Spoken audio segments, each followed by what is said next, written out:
तो नमस्कार दोस्तों, एक बार फिर आपका सब स्वागत है। हड़प्पा सिविलाइजेशन, जिसको इंडस वैली सिविलाइजेशन भी बोलते हैं। ध्यान रखिएगा, हम लोग शब्द यूज कर रहे हैं सिविलाइजेशन यानी सभ्यता। We have already discussed about the difference between culture and civilisation. हम पहले ही सभ्यता और संस्कृति में अंतर को पढ़ चुके हैं। देखी थी कि कैसे एक समाज का हिस्सा होते हुए एक व्यक्ति से दूसरे व्यक्ति में ट्रांसमिट होती है। ये हेरिडिटरी नहीं होती, ये एक्वायर की जाती है समाज का हिस्सा होते हुए। जो कल्चर होता है, और कल्चर ही इवॉल्व फॉर्म में हो जाता है जब और विकसित हो जाता है और परिपक्व हो जाता है। और बेसिकली जब मटेरियल कल्चर और परिपक्व हो जाता है तो वो सभ्यता में बदल जाता है। ठीक है, तो यही बात हम पढ़ रहे थे और इंडस वैली सिविलाइजेशन पर आ गए थे। यानी हड़प्पा कालीन सभ्यता आप कह सकते हो या सिंधु घाटी सभ्यता कह सकते हो। सबसे पहले तो इसका नाम हड़प्पा कालीन सभ्यता क्यों है, इस बात पर हम लोग चर्चा करेंगे। क्योंकि हमने आपको बताया था कि पहला एक्सकेवेशन जो हुआ था, पहली खुदाई हुई थी, जिससे पता चला था कि इतनी विशाल, इतनी समृद्ध सभ्यता है, इतनी समृद्ध सभ्यता है। तो सबसे पहला जो उत्खनन का स्थान था वो हड़प्पा था, और इसीलिए इसको हड़प्पा कालीन सभ्यता भी कहा जाता है, हड़प्पा सभ्यता के नाम से भी जानते हैं। दूसरा, इसका इंडस वैली सिविलाइजेशन नाम क्यों है, सिंधु घाटी सभ्यता नाम क्यों है। तो अगर इस सभ्यता के विकास का या इस सभ्यता का जो डेवलपमेंट हुआ है, इवोल्यूशन हुआ है, विकास हुआ है, वो उसका सेंट्रल जोन देखा जाए, उसका केंद्रीय हिस्सा देखा जाए, तो देखा जाता है कि सिंधु नदी का जो बेसिन क्षेत्र है, सिंधु बेसिन क्षेत्र है, जो इंडस रिवर का बेसिन है, इंडस बेसिन है, रिवर इंडस का बेसिन है, वो that was the central zone of this civilisation. तो Indus river was the central zone of this civilization. River Indus basin was the central zone of this civilization, and this civilization is also called Indus Valley civilization and Harappa civilization because the first excavation was done in Harappa. This civilization is also known as Gaggar Hakra civilization. इसे Ghaggar Agra civilisation भी कहते हैं क्योंकि most urbanisation, ये सभ्यता जानी ही जाती है अपने अर्बनाइजेशन के लिए। ये सभ्यता जानी जाती है अपने this civilisation was is known for its evolved form of culture. Yeah, you can say that it's developed form of urbanization, developed urbanization and industrialization. And the most urbanization occurred around Ghaggar Hakra. Ghaggar Hakra river is that river, or you can say that that similar river, or that is also known as Saraswati river, which is currently delusional river आप कह सकते हैं, कि जो गायब हो गई है, विलुप्त नदी है, उससे इसका तुलना की जाती है कि शायद वही नदी है घग्गर हाकरा नदी। इसीलिए सभ्यता को घग्गर हाकरा भी कई बार कहा जाता है। तो ये सभ्यता हो गई आपकी घग्गर हाकरा सिविलाइजेशन भी कह रहे हैं, इसी को हड़प्पा सिविलाइजेशन भी कह रहे हैं, और इसी सिविलाइजेशन को हम देख रहे हैं। इसका नाम हम लोगों ने रखा है इसी सिविलाइजेशन का इंडस वैली, सिंधु घाटी सभ्यता। इसी सिविलाइजेशन को ब्रॉन्ज एज सिविलाइजेशन कह रहे हैं। हम लोगों ने पहले चालकोलिथिक एज पढ़ा है, ताम्रयुगीन पाषाण जब काल पढ़ रहे थे, स्टोन एज पढ़ रहे थे, तो we have already discussed about chalcolithic period. और चालकोलिथिक पीरियड जो था भाइयों, वो चालकोलिथिक पीरियड जिसमें कॉपर का इस्तेमाल हो रहा था, हमने देखा था कि कॉपर का इस्तेमाल क्यों इतना महत्वपूर्ण है। उसके पीछे कारण ये था कि जो कॉपर है वो क्या है, कॉपर बहुत डक्टाइल और मेलिएबल मटेरियल है। कॉपर के साथ टिन मिल जाता है। आप जनरल साइंस में पढ़ेंगे कि जब कॉपर और टिन, एसन और कॉपर दोनों मिलता है तो ब्रॉन्ज बनाते हैं, कांसा बनाते हैं। ठीक है, तो कांस्य युगीन सभ्यता भी इसे कहा जाएगा, ब्रॉन्ज एज सिविलाइजेशन। तो इसके नाम के बारे में हम लोगों ने चर्चा कर ली कि what is called bronze age civilisation, what is called Harappa civilisation, what is called Indus valley civilisation, and what is called Ghaggar Hakra civilisation due to the use of bronze. ठीक है, कॉपर प्लस एसन, tin plus copper, this is Bronze Age civilization. First excavation occurred in Harappa. The central zone of this civilization is around Indus Basin, and the most urbanization occurred at Gaggar Hakra. Hence, these are these names. इन लोग iron oxide, यहाँ के रहने वाले जो लोग थे, iron oxide तो use करते थे, लेकिन ये नहीं जानते थे कि आयरन ऑक्साइड में से ऑक्सीजन कैसे लग किया जाए, या फिर इस आयरन की मेटलर्जी को नहीं जानते थे। बस आप इतना जानिए कि लोग क्लियरली आयरन मेटलर्जी को ना जानते थे।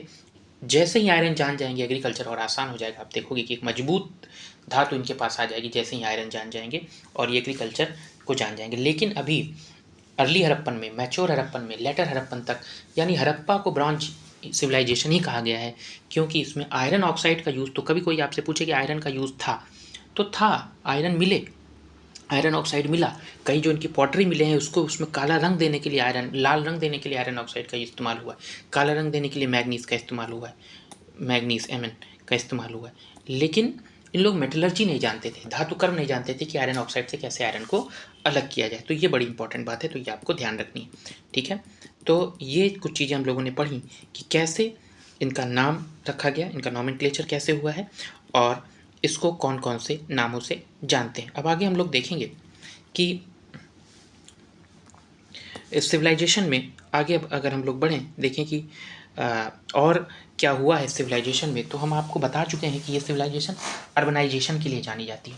फर्स्ट अर्बनाइजेशन अगर इंडिया में देखा जाए, भारत को अगर अभी का जो भारत है उसमें अगर पहली अर्बनाइजेशन आपको कहीं मिलती है तो वो आपको इसी सभ्यता में देखने के लिए मिलेगी। अब हम इस सभ्यता के ओरिजिन पर जाते हैं कि क्या ओरिजिन के बारे में क्या थ्योरीज़ हैं जो मानी जाती है। तो पहली थ्योरी ये है कि आईवीसी के लोग यानी इंडस वैली सिविलाइजेशन के लोग जो है वो मेसोपोटामियन लोग ही थे। यानी जो आज आप जहाँ पर इजिप्ट देखते हैं, जहाँ पर इराक देखते हैं, माफ़ कीजिएगा, जहाँ पर इराक देखते हैं, सॉरी इजिप्ट नहीं, इराक देखते हैं जहाँ पर, तो वो जो क्षेत्र है मेसोपोटामिया क्षेत्र उसको कहते हैं। तो मेसोपोटामियन लोग ही इराक से ईरान इत्यादि होते हुए भारत आए।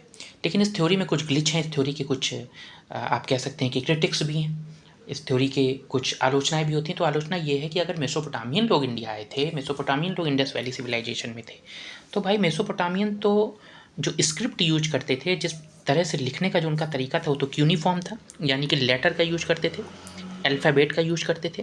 और अगर क्यूनिफॉर्म में लिखते थे, लेटर अल्फ़ाबेट का यूज करते थे, तो इंडस वैली सिविलाइजेशन को भी लेटर्स और अल्फ़ाबेट का यूज करना चाहिए था। ठीक है, लिपि जो है वो भी अक्षर बनाना चाहिए था। लेकिन इंडस वैली सिविलाइजेशन के लोग, आपको पता होना चाहिए कि लेटर्स का यूज नहीं करते थे, पिक्टोग्राफिक लैंग्वेज थी। वो क्या करते थे, पिक्चर बना के किसी बात को लिखते थे। ठीक है, तो इसी को कहते हैं पिक्टोग्राफिक या लोगोसिलैबिक। तो Indus valley civilisation Mesopotamian civilisation के लोगों में स्क्रिप्ट का डिफरेंस है, तो एक नहीं हो सकते ये। दूसरा कारण कह रहे हैं मेसोपोटामियन लोग और इंडस वैली सिविलाइजेशन के लोग एक हैं। क्रिटिक्स फिर से कह रहा है कि ऐसा नहीं हो सकता, क्योंकि अगर एक होते तो इंडस वैली सिविलाइजेशन के लोग जिस तरह की ब्रिक्स का यूज कर रहे हैं, ब्रिक्स मतलब ईंटों का यूज कर रहे हैं, वो फायर बेक्ड ब्रिक्स हैं। फायर बेक्ड ब्रिक्स का क्या मतलब होता है?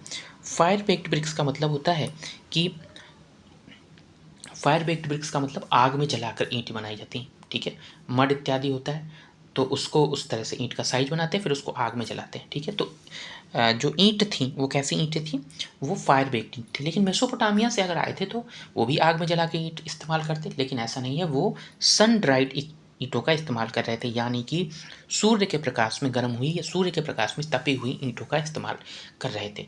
तो इन आलोचनाओं के आधार पर, on the basis of these critics, this theory was sidelined, this theory was in fact declined।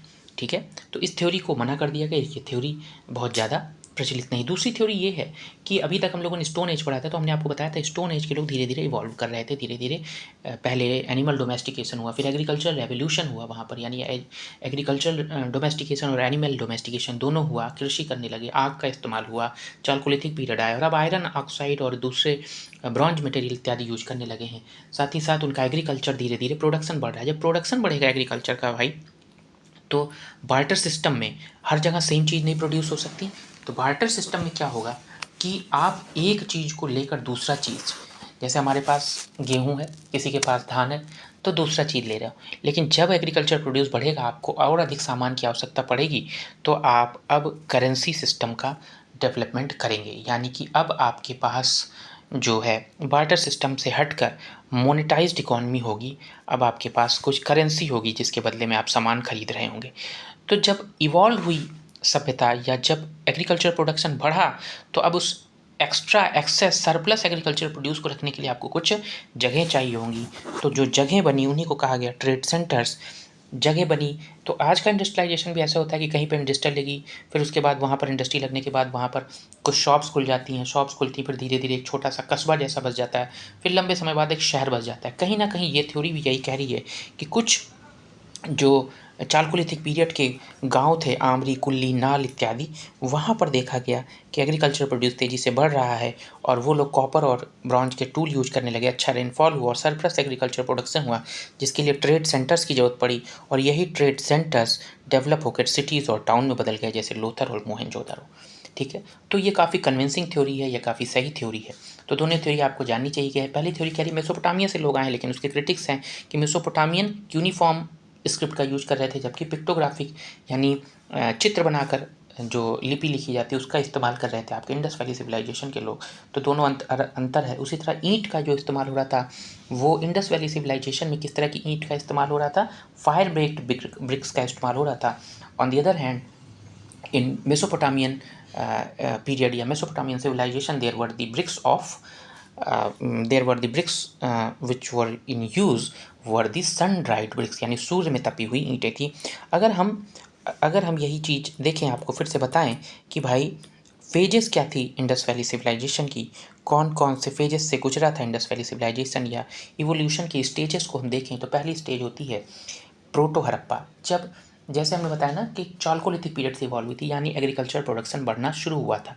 Agriculture production बढ़ना शुरू हुआ था, लोग एग्रीकल्चर पार्टर सिस्टम का इस्तेमाल कर रहे थे, एक अनाज के बदले दूसरा अनाज ले रहे थे, दूसरा अनाज के बदले दूसरा सामान ले रहे थे। लेकिन धीरे धीरे अब करेंसी यानी क्वाइंस यानी सील्स का इस्तेमाल होने लगा। अब धीरे धीरे क्या होने लगा, अब धीरे धीरे अब जो एक्स्ट्रा प्रोड्यूस है इनके लिए, जो एक्स्ट्रा प्रोडक्शन हो रहा है उनके लिए कॉमन ट्रेड सेंटर बनने लगे कि अब यहाँ पर हम लोग एग्रीकल्चर प्रोडक्शन रखेंगे, यहाँ पर हम लोग जो भी एक्स्ट्रा प्रोड्यूस हो रहा है उसको रखेंगे, यहाँ पर मार्केट लगेगी, यहाँ पर जो एक्स्ट्रा प्रोडक्शन हो रहा है उसको बेचेंगे, यहाँ से हम पोर्ट बनाएंगे, दूसरे देशों को बेचेंगे, दूसरे देशों को बेचेंगे तो उसके बदले में हमें क्या प्राप्त होगा। तो ये सारी चीज़ें होने लगी, तो ट्रेड सेंटर बनने लगे, ट्रेड सेंटर इवॉल्व होकर अर्बन सेंटर बनने लगे, अर्बन सेंटर्स में घर बनने लगे, तो घरों में ईंट का इस्तेमाल होने लगा, घरों में ईंट का इस्तेमाल होने लगा, अर्बन सेंटर्स हैं, मार्केट है, तो मार्केट इकॉनमी जब डेवलप हुई तो मोनेटाइजेशन भी हो गया। तो फर्स्ट मोनेटाइजेशन और फर्स्ट अर्बनाइजेशन अगर इंडिया का है तो यहीं से हम ट्रेस कर पाते हैं, मैच्योर हड़प्पन पीरियड थे। ये 2600 से 1900 BCE के समय चल रहा है। हड़प्पा पीरियड की शुरुआत तो 3200 से हुई है, लेकिन 2600 से 1900 BC तक मैच्योर हड़प्पन चल रहा है। उसके बाद 1900 से 1750 के बाद ये हड़प्पन सिविलाइजेशन, ये इंडस वैली सिविलाइजेशन डिक्लाइन करने लग जाती है। इसके पीछे का कारण वही है कि कोई भी सिविलाइजेशन के डिक्लाइन करने का कारण कई बार मल्टीपल होता है, कई बार मल्टीपल कारण मिलकर बनते हैं, लेकिन कोई एक कारण उसी तरह से इसके लिए भी नहीं दिया जा सकता, क्योंकि ऐसा कुछ एविडेंस नहीं है। जो मल्टीपल एविडेंस है, जो मल्टीपल थ्योरीज़ है डिक्लाइन की, वो हम लास्ट में पढ़ेंगे कि क्या डिक्लाइन की थ्योरीज़ हैं। कोई कह रहा है कि इंद्र का अटैक हुआ हरयूपियास पर, हरयूपियास को हड़प्पा कह रहे हैं, कोई कह रहा है कि फ्लड आया था, कोई कह रहा है कि ड्रॉट आया था। तो हम देखेंगे मल्टीपल फैक्टर्स कैसे इन्वॉल्व हैं और क्या सबकी क्रिटिक्स हैं। अगर हम इंडस वैली सिविलाइजेशन में देखें कि इसका एक्सटेंट कहाँ से कहाँ तक था, तो देखिए आप, इसका एक्सटेंट ईस्ट में आलमगीरपुर से, वेस्ट में शुर्तघोई, ठीक है, शुर्तघई, ठीक, शुर्तघई नाम की जगह, शुर्तघई जो अफगानिस्तान में है, मांडा जम्मू कश्मीर में, ध्यान रखिएगा, मांडी जगह उत्तर प्रदेश में है, ठीक। उत्तर प्रदेश में भी कुछ साइट्स हैं इंडस वैली सिविलाइजेशन की। यूपी में पूछता है आपका हुलास कहाँ पर है, ठीक है, हुलास, और मांडी कहाँ पर है, आलमगीरपुर कहाँ पर है, तो ये सारी उत्तर प्रदेश में साइट्स है। ये आपका होमवर्क भी है, आपको करके बताइएगा, आप कमेंट में करके बताइए ये साइट्स कहाँ पर है उत्तर प्रदेश वाली, ठीक है। बाकी वेस्टर्न एक्सटेंट कहाँ पर, पश्चिम क्षेत्र में कहाँ पर ये साइट अंतिम बिंदु मिलता है इसका, तो शुर्तगोई अफगानिस्तान में। सुदूर पूर्वी बिंदु उसका क्या है, उत्तर प्रदेश, आलमगीरपुर, मेरठ में, वर्तमान में मेरठ में, तो आलमगीरपुर में। अगर आप इसका नदर्न मोस्ट पॉइंट देखेंगे तो you will find the location Manda is the northernmost point of Indus Valley civilization and southernmost point, दक्षिणतम बिंदु अगर आप देखोगे तो महाराष्ट्र का दायमाबाद है। southernmost point is the Daimabad of Maharashtra. अब हम आते हैं एक एक इसके सिस्टम पर कि किस तरह की ये सिविलाइजेशन चल रही थी। अगर हम इसकी टाउन प्लानिंग की बात करें, इस सिविलाइजेशन की टाउन प्लानिंग की बात की जाए, क्योंकि अर्बनाइजेशन इसका सबसे इंपॉर्टेंट फीचर था, सबसे इंपॉर्टेंट कैरेक्टरिस्टिक है, तो टाउन प्लानिंग की बात करें तो सबसे पहले सिविलाइजेशन के जो नगर थे, जो टाउन्स थे, वो बेसिकली दो पार्ट में डिवाइडेड थे। आज भी अगर टाउन्स में देखिए तो मल्टीपल पार्ट्स आपको देखने को मिलते हैं। शहरों में देखोगे तो multiple parts, HIG high income group, MIG middle income group, LIG low income group, तो इस तरह से, और उसी में कहीं स्लम भी होता है। तो कुछ कई बार डेलिबरेटली इस तरह से बनाया जाता है। आप देखोगे कि नगर निगम कई बार HIG MIG बनाते हैं, middle income group, high income group के घर। कई बार कुछ शहरों में ये उस तरह से ही डेवलपमेंट हो ही जाता है कि इस क्षेत्र में अमीर लोग रहते हैं, इस क्षेत्र में गरीब लोग रहते हैं, इस क्षेत्र में स्लम रहता है, ठीक है, काम करने वाले कामगार मजदूर रहते हैं, यहाँ पर नौकरी पेशा लोग रहते हैं, ये पोर्श एरिया है। तो इस तरह से कई बार डेवलपमेंट हो जाता है, वही देखने को मिलता है हड़प्पा में। तो बेसिकली जो अगर डिवीज़न देखा गया है तो दो भागों में डिवाइड है। जो मध्य भाग है, जो एलीट क्लास का ग्रुप है, जो छोटा भाग है, एरिया में छोटा है लेकिन ऊंचाई पर है, उसे सिटाडेल कहा गया। ध्यान रखिएगा ये वर्ड, सिटाडेल कहा गया।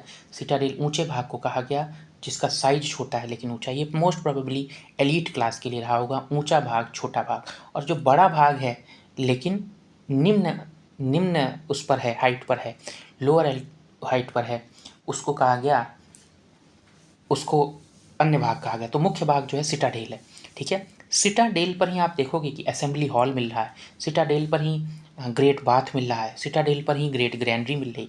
तो जो मुख्य भाग है शहर के वो सिटाडेल में है, ठीक है। तो सिटाडेल और एक अन्य भाग के रूप में शहर दो पार्ट में बेसिकली डिवाइडेड था। कुछ साइट्स ऐसी हैं जहाँ पर तीन पार्ट में भी डिवाइडेड हम देखेंगे, ठीक है। कुछ साइट्स ऐसी हैं जहाँ पर ये डिवीज़न देखने को नहीं भी मिलता है, वो भी हम देखेंगे। तो टाउन प्लानिंग जो जनरली थी वो टू पार्ट में टाउन डिवाइडेड थे। वेस्टर्न माउंट जो सिटाडेल था वो पश्चिम की तरफ था, ठीक है, ठीक। और जो अन्य भाग था वो पूर्वी भाग की तरफ था। तो इस तरह से कह सकते हैं सिटाडेल छोटा था, ऊंचाई पर स्थित एलीट क्लास का वो स्थान था, ठीक है। अब दूसरा पार्ट हम देखें कि जो घर बने थे वो जिप्सम और मोर्टार, केवल ईंट की बात ही नहीं है। ईंट कैसी थी? फायर बेक्ड ईंट थी। ईंट का साइज क्या था? ऑलमोस्ट सिमिलर साइज था। बड़ी महानता वाली बात है, बड़ी अच्छी बात है कि आज के ज़माने में भी सिमिलर साइज की ईंट नहीं मिलेंगी, लेकिन यहाँ रोड सिविलाइजेशन में ईंट का साइज एकदम सेम था, जो क्या शो करता है, कहीं ना कोई एक सेंट्रल अथॉरिटी तो रही होगी। कौन इन ईंटों का साइज डिसाइड कर रहा था? अगर हम पूरी पॉलिटिक्स को देखें यहाँ पर तो कहा जाता है कि कोई पॉलिटिकल स्ट्रक्चर नहीं मिला है, लेकिन पॉलिटिकल स्ट्रक्चर अगर नहीं होता, कोई गवर्निंग बॉडी नहीं होती यहाँ पर, तो कैसे ईंट का साइज कौन डिसाइड कर रहा है? तो ईंट के सेम साइज हैं, ईंट फायर ब्रिक्स हैं, ठीक है, आग में तपी हुई सेम साइज की ईंट है। अब ईंट को जोड़ने के लिए क्या इस्तेमाल हो रहा है? जिप्सम, मोर्टार, बिटुमिनस, और इसमें वाटर प्रूफिंग भी की गई है। ये नहीं, क्योंकि हम देखेंगे कि कई साइट्स ऐसी हैं जहाँ पर घरों में ऐसे जो मार्क मिले हैं जो बताते हैं कि यहाँ पर फ्रीक्वेंट फ्लड आया करता था। Indus valley civilise, Indus basin, river Indus basin आज भी फ्लड प्रोन जोन है, तो बाढ़ से प्रभावित क्षेत्र था। तो घरों में जो इस तरह के चिन्ह मिले हैं जो बताते हैं कि फ्रीक्वेंट फ्लड से प्रभावित था। तो अगर वाटर प्रूफिंग नहीं होगी ईंटों में, इस तरह से ईंट नहीं बनाए जाएंगे कि जो जल रोधी हो, तो किस तरह से वो जल्दी कमज़ोर मकान हो गया ना। तो वाटर प्रूफिंग की गई है जिप्सम से, बिटुमिनस से, और जिप्सम और मोर्टार लगाकर ईंटों को जोड़ा गया है। घरों में आप देखोगे तो घरों में कई बार जो घर बने हुए हैं उसमें वेल्स भी मिली हैं, जैसे कालीबंगन इत्यादि साइट्स में घरों में वेल्स भी देखने को मिलती हैं। जो हाउसेस हैं उनका पैटर्न इस तरह है कि ग्रिड पैटर्न है, एक लाइन में हाउसेस बने हुए हैं और उनके सामने रोड बनी हुई है। रोडें एक दूसरे को, जो रोड्स हैं वो एक दूसरे को कैसे कट करती हैं, जैसे यहाँ पर मैंने चित्र बना के आपको दिखाया भी है, रोड्स एक दूसरे को रेक्टेंगल 90 डिग्री पर कट करती, कई जगह आप लोगों ने पढ़ा होगा, ठीक है। एक बात और है इसमें कि घरों में इनके वाटर रिजर्वायर भी हुआ करता था, जिसमें ये पानी इकट्ठा करते थे। और दूसरी बात ये है कि घरों में इनका प्राइवेसी का बड़ा कंसर्न था, यानी कि जो इनके कोर्टयार्ड जो होते थे घरों में, और मेन डोर होता था वो एक सीध में नहीं होता था। कोर्टयार्ड और मेन मतलब बाहर से कोई घर के अंदर नहीं देख सकता था। इस तरह की भी बातें मिलती हैं। कई बार डबल स्टोरी घर भी मिले हैं कि वो बाढ़ आने की स्थिति में दूसरे स्टोरी पर चले जाते थे घरों के, ठीक है। और जो उनका वॉशरूम था वो बेहद संजीदगी से बनाया जाता था, इस तरह से कि प्राइवेसी का खास ख्याल रखा जाता था उसमें। तो ये सारी टाउन प्लानिंग और हाउस प्लानिंग हम लोगों ने देखी।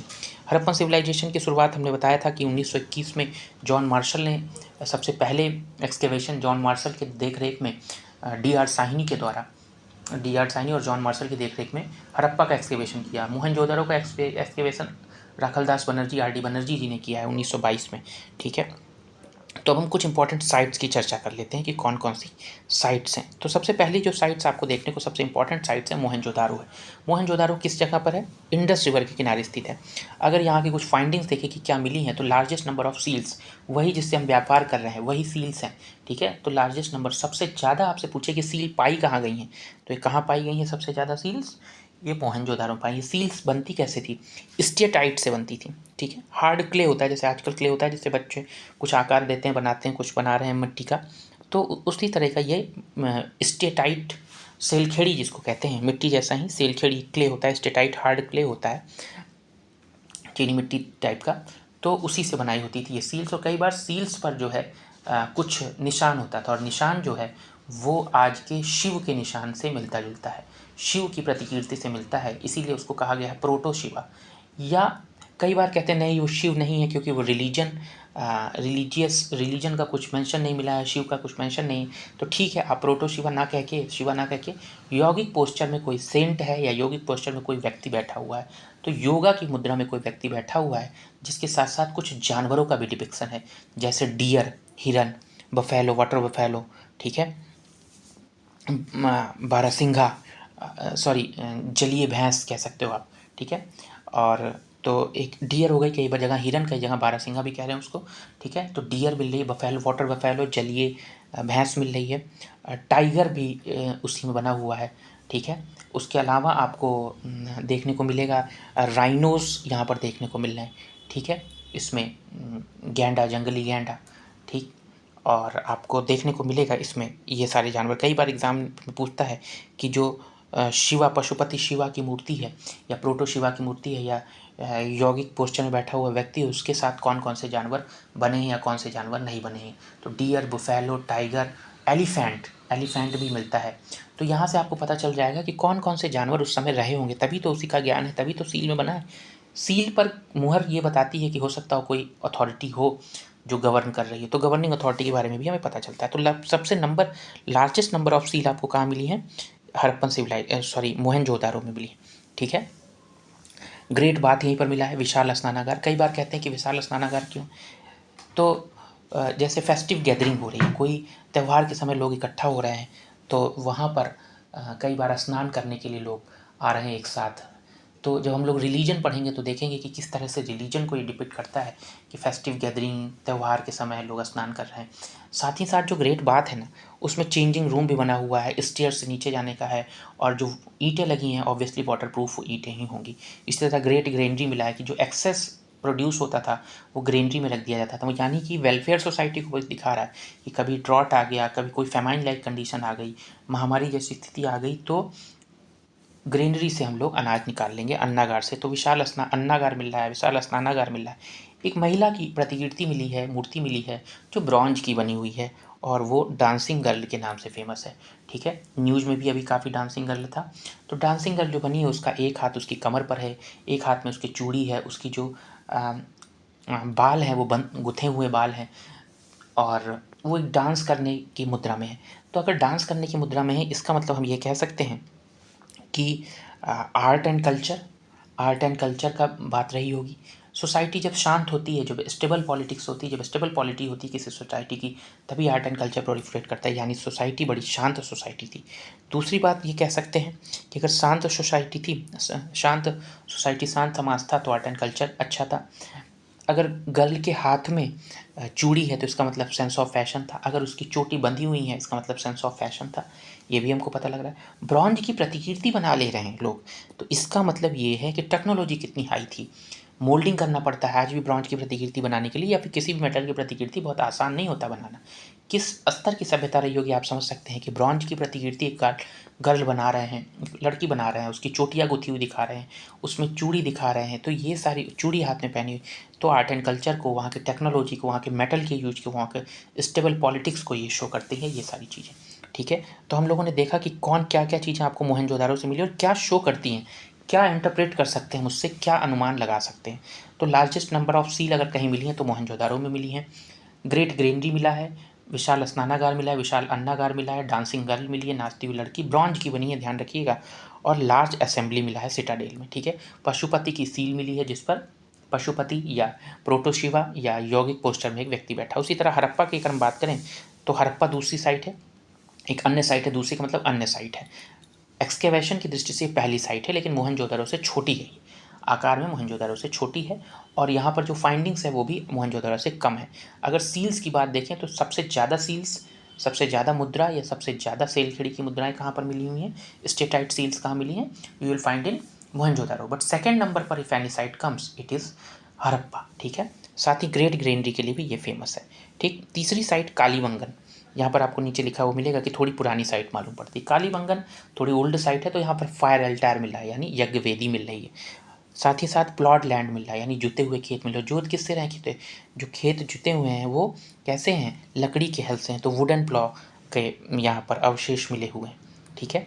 बोन्स मिली हैं, कैमल की बोन्स हैं यहाँ पर, ड्रेनेज सिस्टम यहाँ पर प्रॉपर नहीं है, बर्न्ट ब्रिक नहीं यूज हुए हैं। तो भाई कोई पुरानी साइट होगी तो उतनी डेवलप्ड साइट नहीं होगी ना कि बर्न्ट ब्रिक वहाँ पर हो, है ना।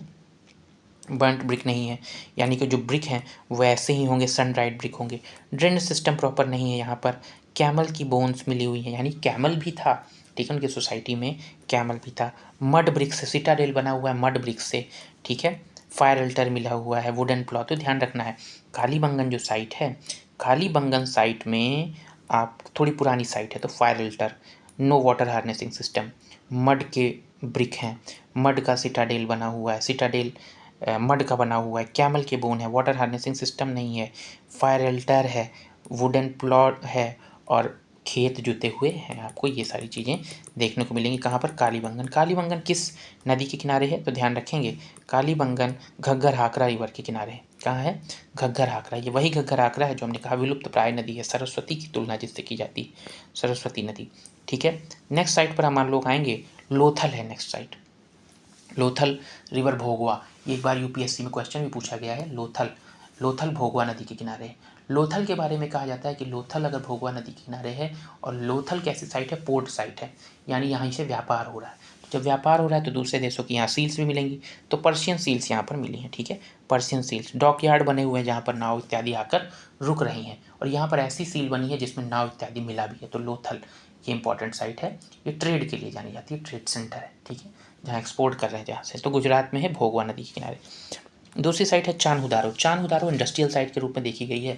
तो जहाँ इंडस्ट्रियल साइट है बताइए वहाँ सिटाडेल होगा क्या, नहीं होगा, तो सिटाडेल नहीं है। जो वहाँ डिवीजन होगा क्या घरों का, नहीं, तो डिवीजन भी नहीं है, ठीक है। वहाँ पर ग्रेट बात होगा क्या, नहीं। फेस्टिव गैदरिंग, वहाँ लोग इंडस्ट्रियल पर्पज से जा रहे हैं, और इंडस्ट्री किस चीज़ की है, वही जो डांसिंग गर्ल ने पहनी हुई है, गुड़िये मनके, यानी कि चूड़ियाँ इत्यादि जो मनके होते हैं, ठीक है। तो बीट्स है ना, बैंगल्स एंड बीट्स की इंडस्ट्री है चान्हुदारो में। चान्हुदारो किस नदी के किनारे, इंडस रिवर के किनारे। तो इंडस्ट्रियल टाउन है, फैक्ट्रीज हैं किसकी, बैंगल्स एंड बीट्स की। एकमात्र साइट है जहाँ सिटाडेल नहीं है। तो क्यों ही होगा सिटाडेल जब इंडस्ट्रियल साइट है, ठीक है। तो इस तरह से आप ध्यान रख सकते हैं कि एकमात्र साइट जहाँ पर सिटाडेल नहीं है, और सिटाडेल नहीं है तो यहाँ पर बैंगल्स बीट्स का इंडस्ट्रियल साइट है, और यहाँ पर क्या है, इंडस रिवर के किनारे है ये साइट, ठीक है। नेक्स्ट चलते हैं धौलावीरा। बड़ी यूनिक साइट है धौलावीरा। एक तो कच्छ का रन के आसपास की साइट है यहाँ पर, आपकी जो इस समय Kutch desert wildlife sanctuary है उसी में आती है ये साइट, ठीक। और धौलावीरा अपने वाटर हार्नेसिंग सिस्टम के लिए, जल संग्रहण क्षमता के लिए जाना जाता है। ये यूपीएससी ने ऑलरेडी ये क्वेश्चन पूछ रखा है, ठीक है, 2022-23 में। और एक इंडस वैली सिविलाइजेशन से रिलेटेड एक क्वेश्चन आपको पूछा है 2021-22 के आसपास, कि रिवर भोगवा वाला क्वेश्चन एक स्टेटमेंट था, ठीक है। तो मल्टीपल टाइम्स यहाँ से क्वेश्चन आते रहे, ज़्यादा पहले की बात नहीं है, हाल तक क्वेश्चन आए हैं, आगे आने की भी संभावना है। तो धौलावीरा बड़ी यूनिक साइट है। धौलावीरा में साइन बोर्ड लगा है, जैसे साइन बोर्ड होता है ना हमारे शहरों में, कि हम किसी शहर से, एक शहर से दूसरे शहर जाते हैं तो शहर जब शुरू होता है तो लिखता है मुस्कुराइए कि आप लखनऊ में, दिल्ली विकास प्राधिकरण आपका स्वागत करता है, दिल्ली पधारने के लिए धन्यवाद। तो इसी तरह का कई एक साइन बोर्ड लगा हुआ है धौलावीरा में, और लिखा किस में है, इंडस स्क्रिप्ट में। इंडस स्क्रिप्ट है कैसी, पिक्टोग्राफिक या लोगो सिलेबिक, बोस्टोफिडैन टाइप की। हम आगे बताएंगे कि बोस्टोफिडैन स्क्रिप्ट क्या होती है। तो पिक्टोग्राफिक या लोगो सिलेबिक स्क्रिप्ट है, तो उसी स्क्रिप्ट में लिखा हुआ है। अब लिखा क्या है, लगता तो है ये यही कुछ ऐसा ही लिखा होगा। तो साइन बोर्ड लगा हुआ है और उस पर लिखा हुआ है, ठीक है। कहाँ पर, किस साइट में, ऐसा पूछा जाएगा।